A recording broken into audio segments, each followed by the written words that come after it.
Hello, everyone, and welcome to another segment of Divine. I'm sorry, no, it's not Divine. I'm still getting used to the new name. Welcome to another segment of Voices of Empowerment with Dr. B, formerly known as Divine Femininity United. Okay, that is so funny. You all, thank you so very much for being here. I do appreciate you all for being here and sharing this space with us. Sharing your energy, your presence. Thank you from wherever you're viewing from. We're airing live on multiple platforms. That is Clubhouse, Facebook, YouTube, LinkedIn, Twitter, all of the things. Okay. So thank you from wherever you're viewing. Welcome. Okay. Welcome. Thank you.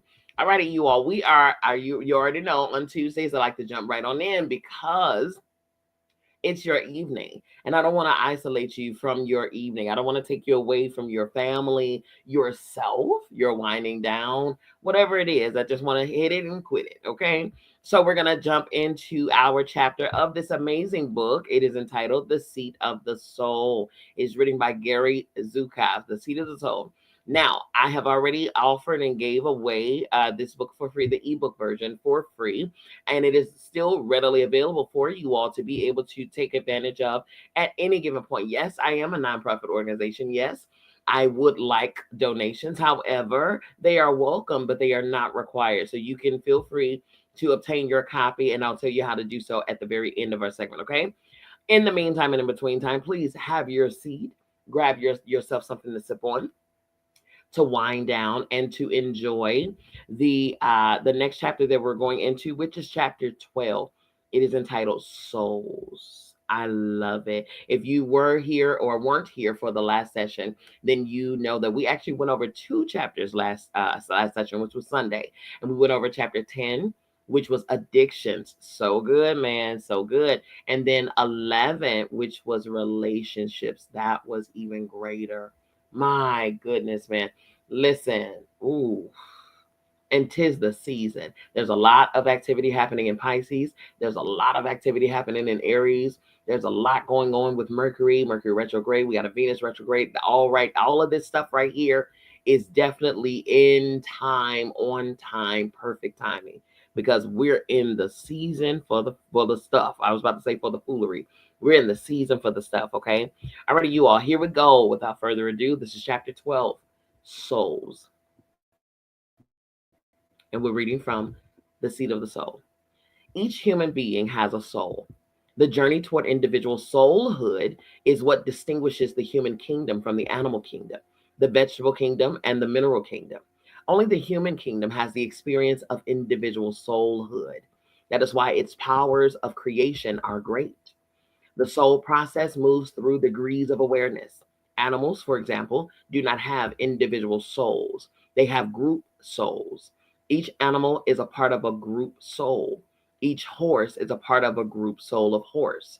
Each cat is a part of the group soul of cat, and so on. A group soul is not the same as an individual soul. Consider, for example, the group soul of buffalo. There is one group soul of enormous impersonal energy that is called buffalo. It is an enormous, expansive a sphere of impersonal energy that is buffalo consciousness. It exists at a level of simply energy dynamics, not individual selfhood. That energy is in continual movement. As it heightens in frequency, it can spill over into the next level, and it also can absorb other frequencies from a lower level. So the soul continues. It is a group soul, not individual. There are not individual buffalo souls within a whole. There is only one soul energy system wherein there is no individual hood. Instinctual behavior is the way of the group soul. Picture a movement that looks like the mouth of the Mississippi River. As you walk up the river from that place, the river grows more and more and more narrow until it reaches but a point of power. The open mouth area is analogous to a group soul. The size of it, the collective nature of it, is the group soul. This is the nature of the souls in the mineral, vegetable, and animal kingdoms. In other words, cat is a cat soul, dolphin is a dolphin soul, and so on. Within the animal kingdom, there are graduations of intelligence and awareness. For example, dolphin, horse, and dog are not on the same wavelength. The consciousness of the dolphin is closer to the consciousness of the ape, and then closer to the consciousness of the dog. But the consciousness of the horse is on a level beneath them.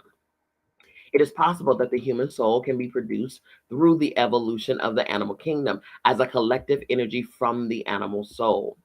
How does this happen? The dolphin soul, for example, evolves through each particular individual dolphin. The particular advancement of each particular dolphin advanced the soul of the dolphin itself. The collective is enhanced by the accomplishments of the individual dolphin. The same mechanism works within the human kingdom. With each of our individual advancements, the group soul of humanity, what we call our collective unconscious, evolves. In this way, evolution continues within the dolphin species, as within all species. I understand that. I understand it completely. Let us say, arbitrarily, that the consciousness of the dog soul is 20 percentile points below that of the dolphin soul, 20 points less than the intelligence of the dolphin. If the group soul of dog produces high light consciousness, it is possible for that consciousness to release itself from the group soul of dog and advance into and penetrate the consciousness of dolphin. Interesting. Likewise, it is possible, and it does happen, that human beings' souls come from the advanced soul energy of the dolphin soul or the ape soul and begin their process of evolution into the human soul. Unlike an animal, you have an individual soul. You are an individual energy system, a micro of a macro. As part of the micro, you have all the power of the macro calibrated to an individual form of certain energies. Animals are not micros of a macro. Cats, for example, have have individual souls or ego energy. They are, yes, they do. Yes, cats do, very much so. They are merely physical manifestations of a huge macro system.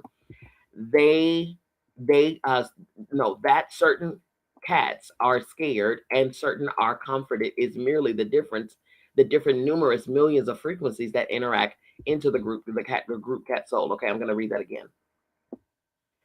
And also too, cats, for example, do riot, have individual souls or ego energy. That right there says a lot about the difference in the personality of the cats versus dogs. Cats are very, if you will, with the lack of a better term, they're very uppity. Okay, very much so. So they definitely do have that energy on them. Okay. Um, that certain cats are scared and certain are comforted is merely the different numerous millions of frequencies that interact into the group cat soul. Animals do not evolve through responsible choice as we do. That's so true. Rather, the frequency of their consciousness becomes lightened in the fullness of the evolution of their soul as a group. This does not mean that animals are not capable of individual acts of love. What of an animal that lays down its life for its human? That is as legitimate a sacrifice of love of life as it is for a human. Because in that instance, the animal realizes that it is willingly releasing its life. That for an animal is graduation to the human experience. Oh, wow. That for an animal is graduation to the human experience or to its next higher level. My goodness. Oh, that just did something to my heart space. I felt that literally in my chest. Wow. The nature of a group soul can be seen through its manifestations. The nature of dolphin soul, for example, is expressed through dolphins. The same is true for our species. The nature of the soul of humankind can be seen through the nature of human beings. The dolphin soul is leaving the earth, that is, the dolphin species is becoming extinct. The dolphins are beaching themselves. They are creating diseases within themselves. This is their way of refusing to continue to live upon the earth. They feel that they cannot fulfill the purpose for which they were born. Therefore, they are leaving. Their deaths are not suicides because they are not frightened. They are exhausted. My goodness, man. And that could be said of any other animal that has been gone this extinct. Oh my goodness. This is their way of refusing to continue to live upon earth. They feel that they cannot fulfill the purpose for which they were born. Therefore, they are leaving. Their deaths are not suicides because they are not frightened. They are exhausted. Oh my goodness, man. Oh, I feel that deep. The dolphin soul manifests itself. Dolphins are born to bring love and life and creativity to the oceans. They manifest to form a bridge of joy and love and intelligence between the aquatic kingdom and the human kingdom. They are very intellectual, absolutely. This they cannot do. Our species reach toward the dolphin soul only with brutality. See, See, so they are here. They manifest a form of from they manifest to form a bridge of joy and love and intelligence between the aquatic kingdom and the human kingdom, but they cannot do it because our species reach towards the dolphin soul only with brutality. The dolphin spirit, how it suffers. This is a time of great sorrow. It is a time to look soberly and deeply upon the values and behaviors that result from the perception of power as external. That's it. Because that's the only reason why we as humans do it. That's why we mutilate. That's why we steal and all of this stuff from the aquatic kingdom because we feel that we have the right to. As he mentioned in one of the previous chapters, we've lost reverence. It is a time to grieve with the dolphin soul, to offer comfort to it. If you wish to offer comfort to the dolphin soul, imagine from the heart of the dolphin consciousness that your energies are moving below deep, warm, clear, soothing water. As you feel yourself emerging into the aquatic kingdom, let yourself begin to radiate your thoughts to those fellow creatures that share our planetary home. Imagine that you're sending them love as they continue their evolution and leave the earth school. That you grieve with them, and yet you know that, like you, they are immortal. Send these thoughts. Let them know they are not leaving without human beings' understandings. Let them hear you say, I am one who understands. Can you do that? It will make their grieving journey of value. I kid y'all not. I am literally in tears. I'm tearing up. Oh my goodness. Oh man. There is more than one avenue from which individual souls are formed. Part of the chain of evolution within our global village is the process of this advancement from kingdom to kingdom to kingdom. But if a soul that has not been before upon our earth, our planet, chooses the human experiences, it would not be necessary for that soul to move through kingdom evolution. It would indeed pick up the situation within the physical environment that it's most appropriate for it. There are souls that have never had the human experience. When we speak of souls entering the physical arena to heal, to balance their energy, to pay their karmic debts, we're speaking of the evolution of life as we know it upon our earth. We're not speaking of other galaxies or of life on other levels that are not physical as we know them. The experience of physicalness is not always necessary to certain advances. It is, if it is encouraged. There comes a point when the physicalness experience no longer serves the soul's awareness, and therefore the soul chooses to learn in the non physical realm. It may choose to learn, for example, through the task of becoming a non physical guide. Each individual human soul is a micro of the macro, that is the soul of the human species. But the soul of humankind is not a micro of a macro. In other words, there are no larger spiritual human soul beyond the soul of humanity. Wow. Beyond that comes the experience of master, the experience of moving into advanced levels of light that is no longer specific to human. Our non physical teachers are from these levels of light. Therefore, it is not appropriate to consider them from the dynamic of the personal. Rather, it is more appropriate to think of them as impersonal consciousnesses. which is that which they are, from realms that cannot be understood in human terms. They do not, for example, have the splintered personality aspects that we have. They do not have shadow sides, so to speak. Does an angel have a soul? An angel is its soul, its full soul. The angel is its soul. That is the difference between that which is whole and in union and that which is growing into it. Duality only exists in certain levels and not in others. Duality is a dynamic of learning. It is its own rhythm and tension and does not exist beyond another level of learning and development. You are existing in duality and your own physical teachers are not, and your own physical teachers are not. Okay, that the on was missing the W. This is not their home, so to speak. They are teachers to our plane. They are free to teach in our plane without being of our plane. Yes, in it but not of it. Your non-physical teacher does not become of this plane when it counsels you any more than a parent becomes an infant in order to teach its infants. Okay, I'm gonna say that one more time.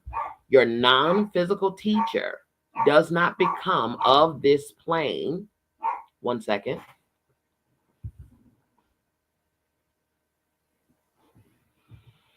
Your non physical teacher does not become of this plane when it counsels you any more than a parent becomes an infant in order to teach its infant. I understand that. It is not necessary. That level of evolution is assumed in the presence of the parent. It is simply the natural dynamic of evolution. We are destined to evolve beyond the nature of duality. Yes, duality is that which is understood in time and space. As you evolve beyond that, and also when you leave your physical body and journey home to your non physical plane of reality, you will not exist in dualism. And that sense of the wrathful or sorrowful or fearful self that you think of as present to you now will evaporate. That's it. It is no power, it has no power in the realm beyond duality, where there exists the perfection of all that is. When you leave your physical form, you will join the non physical level of the reality that is appropriate to your vibrational frequency at the time that you leave your incarnation. Where do advanced human souls go? There are many forms of life that exist as advancements of this one. There are literally millions of options. There is life in numerous galaxies. There are millions, indeed billions, of other life filled planets. There is not one planet that lacks a level of active consciousness, some of which is akin to human form, and some of which does not come close to our form, but remains consciousness as we understand the term. There exists a realm that the religious language of the West would call the angelic kingdom. This is a range of beings of numerous frequencies and qualities of consciousness, many of whom guide and interact with us upon the earth. This realm is indeed balanced with other forces, but it cannot be understood in human terms. Evolution continues in that realm, although there is that perception that our words, harmony and perfectness would address. An angel might be thought of as a force of consciousness that has evolved into an appropriate teaching modality for the planetary village called Earth, but may also have been a part of the evolution of other galaxies and life forms there. An angel's home, so to speak, is that kingdom, the angelic kingdom, and the range of non physical life forms that exist within and lower than and beyond that vibrational sphere. Angels continue evolution, as do other members of that realm, as do those consciousnesses that we would recognize as masters, such as those after whom religions have been named upon our earth. That evolution continues, but there is perfectness rather than the experience of fusing consciousness with matter that occurs within our earth school. Does the law of karma apply to non physical beings? The law of karma is universal in the sense that there is not a life form that is not responsible for its energy. But karma cannot be understood in terms of non physical dimensions in the same way that we understand it. An angel does not have the barriers that we have. An angel sees something, for example, and we do not. The difference is a barrier. An angel does not have our barriers, and so it cannot create the karma that we do. It has a level of sight and knowledge that prevents certain actions from happening simply because of the depths of knowingness that is of its rank in creation. The great law of karma works because an angel still has will. But an angel is armed with a great deal more than the limitations that characterizes the human experience. An angel does not fear death. It has no physicalness. It is only that it is immortal. It is with all that is. It has no doubt. It sees and lives in light. So the ingredients that create karma for the human experience are not part of its personal reality. Although an angel has will, the circumstances cannot be described in which that will might bend in the wrong way. If there were such a thing, or in a negative way, in one sense, an angel can be considered to have evolved beyond the need to be tested, and therefore for it, there is no karma. Other levels also exist, such as the level in which disincarnated spirits are bound close to their physical nest in the immediate environment of the earth arena. I know that well. My goodness. Oh, he is going deep. These spirits do not pursue the journey back to their higher selves, but remain bound with their non physical individual states close to the earth. Imagine that your personality, your characteristics, and part of your non physical self wish to remain intact and not proceed on their evolution. The process of the soul discharging the aspects of personality does not happen. A combustion and congestion occurs within the energy system. Usually, this happens when a soul cannot accept that it must move on and release a particular incarnation. So very true, my goodness. Oh my goodness, I absolutely had to guide some souls into the other side because they wasn't aware, or they weren't ready, or they were fearful still. They were confused. I'm telling you, that is so very true. In some instances, a soul holds on to a personality because that personality was particularly successful or powerful in its lifetime. The congestion in the process of evolution that occurs produces the phenomena that we refer to as evil spirits, ghosts, or possessions. These spirits choose to remain earthbound within the earth's auric field. Are they evil? They are negative, yes, but evil in another issue is another issue. Do they encourage negativity? Yes, but that is part of the law of attraction. Their own energy is drawn to like forces of energy, or like forces of weakness. Like attracts like, energy matches itself. Within this realm, these spirits can create additional negative karma by pursuing malevolence. Therefore, it is possible to speak of evolving beyond karma, as the Buddhas do. They are referring to the karma of the earth, where there's always this circumstance of choice between how you want to learn, which path shall you choose.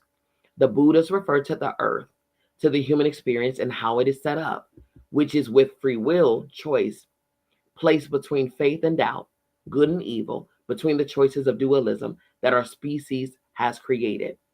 It is that karma that they are referring to, not the karmic patterns that cease to be once you, as a soul, no longer require learning in the world of duality. Even though angels have will, they do not accumulate karma as we think of it.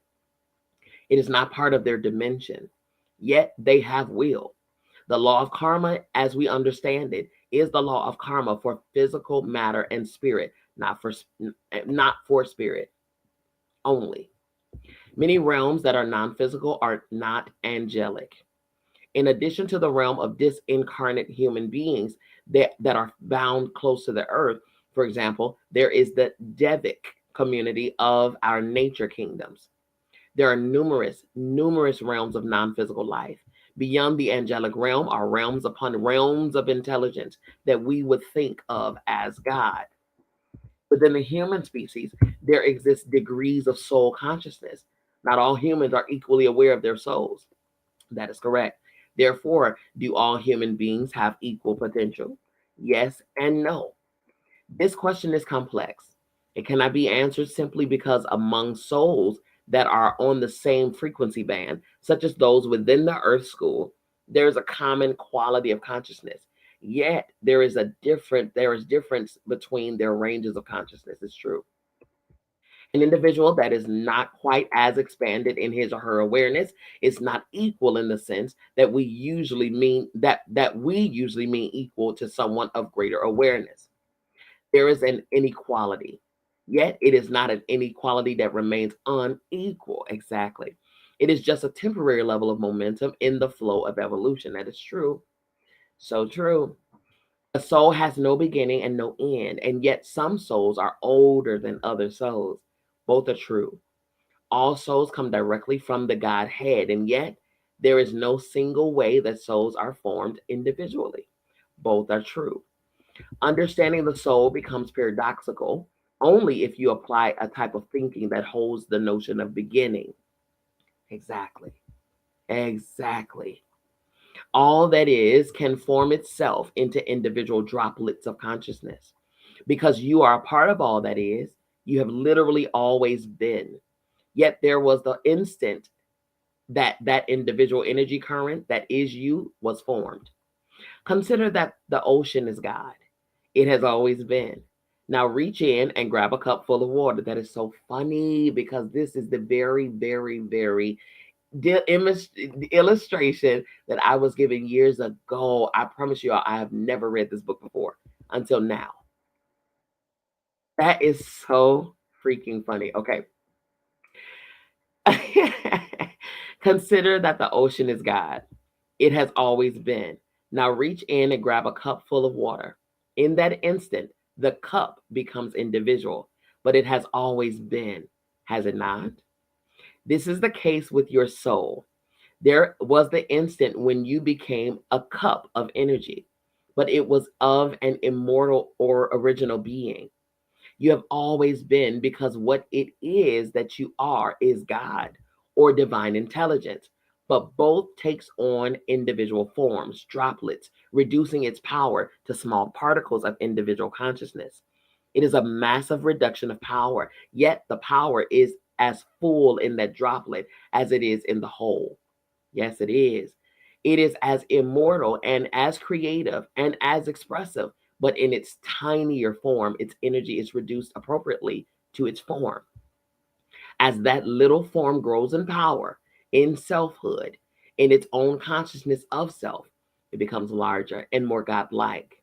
Then it becomes God.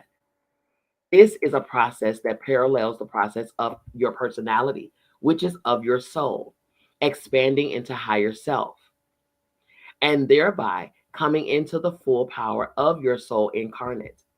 It also parallels the process of your personality and higher self re entering the fullness of your soul when you leave the earth. As an individual soul, you remain an individual soul. You are both individual and one with all that is. The individual unit of evolution is the soul. This perception is new to us because, as a species, we have not before been aware of the existence of the soul. In our religious thoughts, we acknowledge what we call the soul, but we have not until now taken in seriously enough to consider what the existence of the soul means in terms of everyday experience, in terms of the joys and pains and sorrows and fulfillments that make a human life. We have not turned our attention to the needs of the soul. We have not considered what is required by the soul in order to be healthy.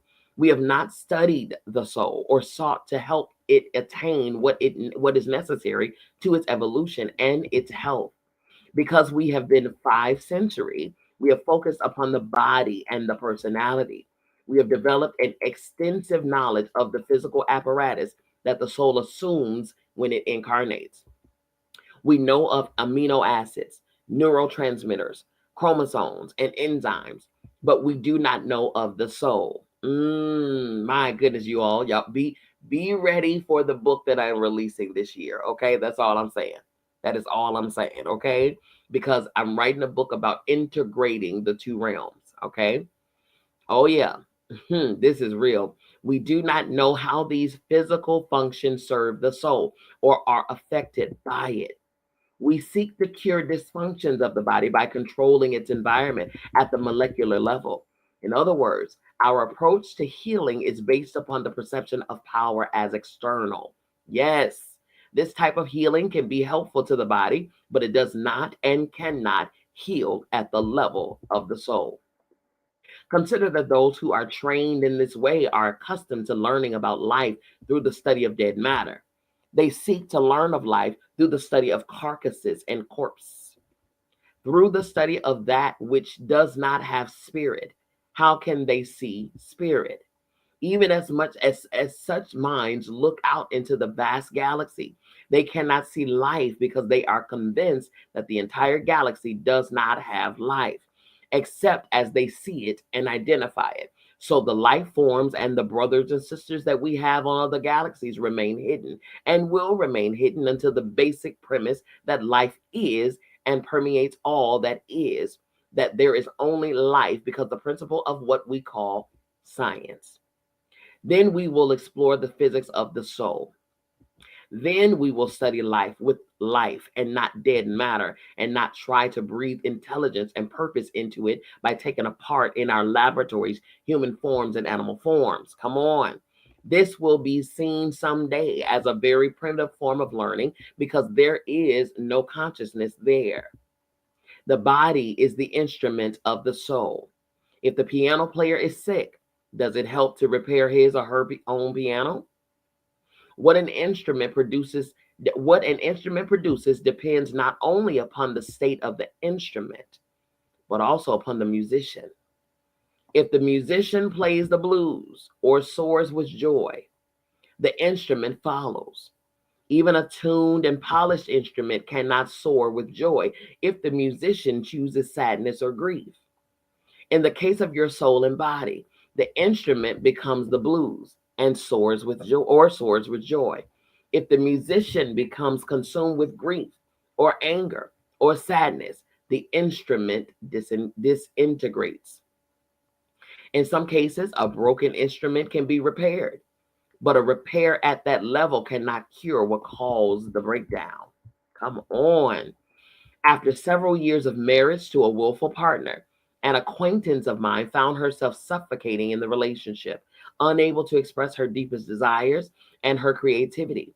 One winter morning, her husband's Jeep, which was parked on their steep driveway, broke loose and rolled over her, crushing her pelvic area. Surgery and chemicals healed her hips and eased the pain of her body. But can surgery mend the damage that is done when a woman's creativity, represented in this case by her pelvic area, her reproductive capability, the physical symbol of her feminine creativity, is crushed by the uncontrolled macho masculinity of her husband, represented in this case by a runaway G? Can chemicals ease the pain of a suffering soul? Is it chance that one person develops heart disease while another develops cancer? Even though disease states have correlations into factors of diet, exercise, lifestyle, and heredity, these correlations cannot mask the fact that life for some people is a heartbreak, while others allow themselves to be consumed, to be eaten alive by the negative experiences of their lives. Can bypass surgery or chemotherapy heal that?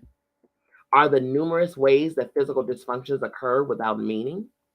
Health for some people is a matter of the heart, for others, a matter of what they can digest or eliminate in the course of their lives, for others, a matter of the head, and for others, a matter of being able to hear or to see or to move through their lives flexibly or to stand on their own or literally to handle the experiences of their lives.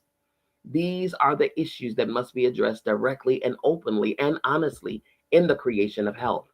Yes, it is. This does not mean that it is inappropriate to care for the body or to see a physician in times of illness. Even though the physical is not as real, so to speak, as the non physical, it is nonetheless the lowest, densest projection of spiritual matter, and therefore it must be honored.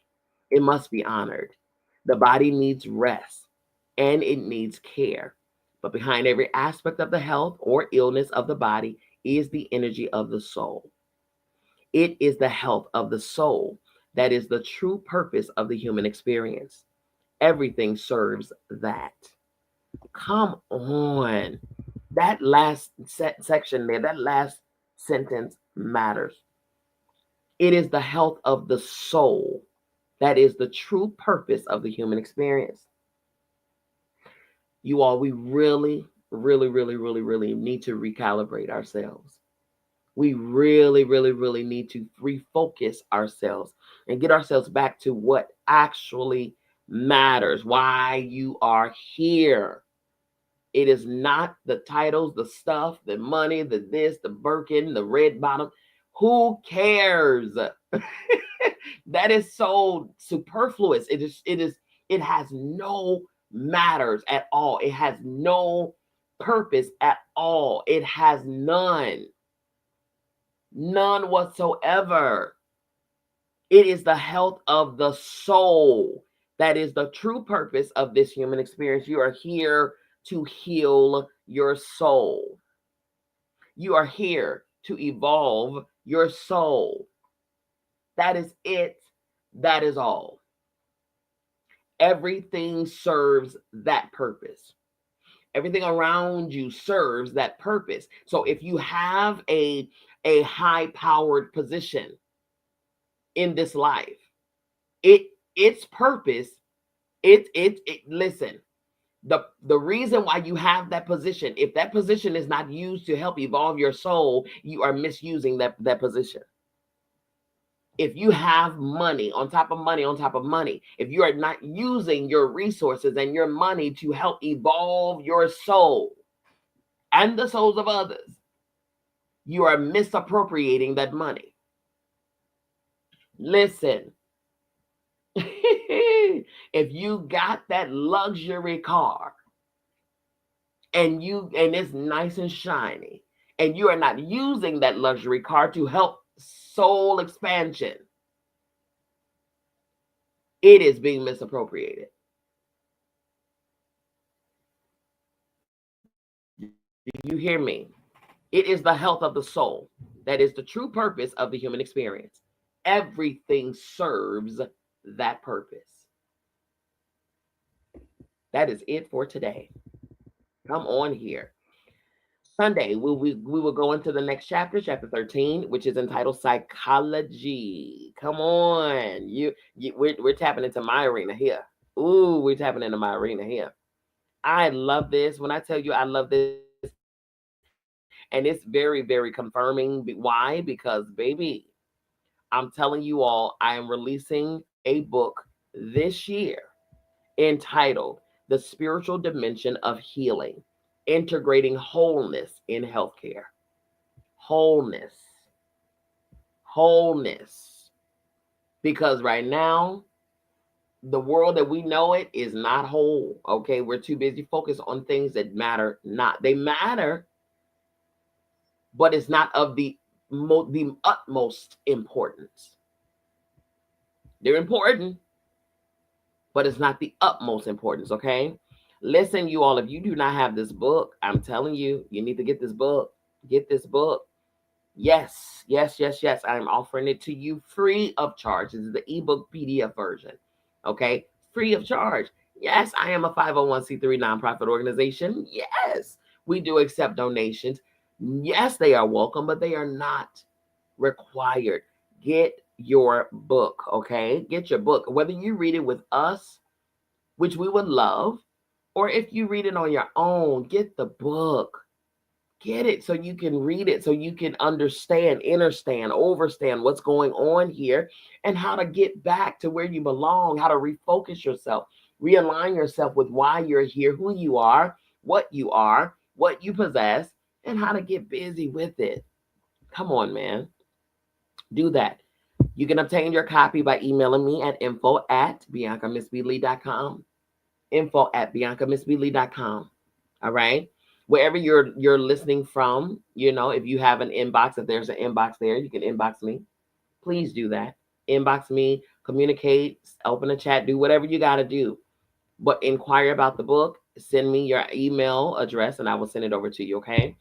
Also, too, feel free to go to my website on Clubhouse. It's right above my head. You can tap the link above my head and go straight there. Okay. Everywhere else, it's in my captions, it's in my bio. Check it out. Check it out. And it's also on the screen. Okay. BiancaMissBeLee.com. Go there. See everything that I have going on. See the services that I offer. Tap into it. Okay. Get yourself some services and some assistance and things like that. That's what I'm here for. Okay. Do that. You are more than welcome to do that. And I would greatly, greatly, greatly be honored to service you. Okay.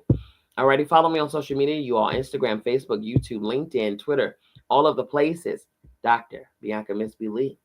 Dr. Bianca Miss B. Lee. Okay. You all, that is it for tonight. I told you I don't like to keep you on the evenings, Tuesday evenings too long. All right. Oh my goodness, that thing is permeating. Okay. I love what we just read. I love it.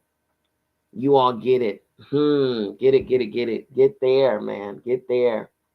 It is time to wake up to who we are. Wake up, wake up, wake up, and stop giving energy and your attention towards things that don't matter, man. It is time. It is past time for us to reconnect, realign, return, recalibrate, get to you. Get to you so that you can get to your purpose, so that you can evolve your soul. Okay? Get there, man. Get there. Get your book, all right? I love you. I mean it. There is absolutely, positively nothing you can do about it. Don't you even try it.